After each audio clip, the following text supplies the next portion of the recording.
வாங்க இன்றைய வீடியோவில் ஐக்கிய நாடுகள் சபை பற்றி பார்க்கலாம். ஐக்கிய நாடுகள் சபை என்ற பன்னாட்டு நிறுவனம் 1945ஆம் ஆண்டில் நிறுவப்பட்டது. இரண்டாம் உலகப் போர் நடைபெற்று கொண்டிருந்த போது 1941ஆம் ஆண்டு அமெரிக்க குடியரசுத் தலைவராக இருந்த எஃப்.டி.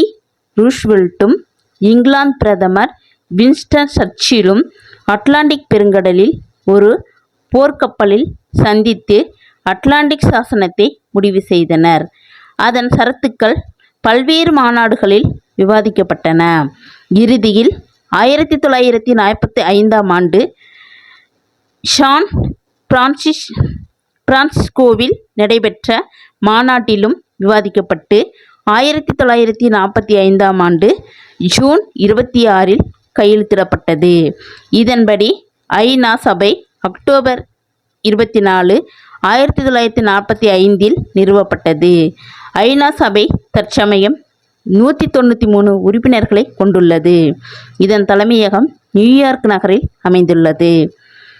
முக்கிய நோக்கங்கள்: உலக அரங்கில் அமைதி மற்றும் பாதுகாப்பை நிலைநாட்டுதல், அனைத்து நாடுகளுக்கிடையே நட்புறவை வளர்த்தல், நாடுகளுக்கிடையே ஆன சிக்கலை அமைதியான முறையில் தீர்த்தல். மேற்கூறிய நோக்கங்கள் அனைத்தையும் எல்லா நாடுகளிலும் செயல்படுத்துவதற்கான ஒரு மையமாக திகழ்வது. நன்றி, வணக்கம். நெக்ஸ்ட் வீடியோவில் பார்ப்போம். சப்ஸ்கிரைப் பண்ணுங்க, லைக் பண்ணுங்க, பெல் பட்டனை பிரஸ் பண்ணுங்க. இது போன்ற வீடியோக்கள் உடனுக்குடன் உங்களுக்கு வந்து சேரும்.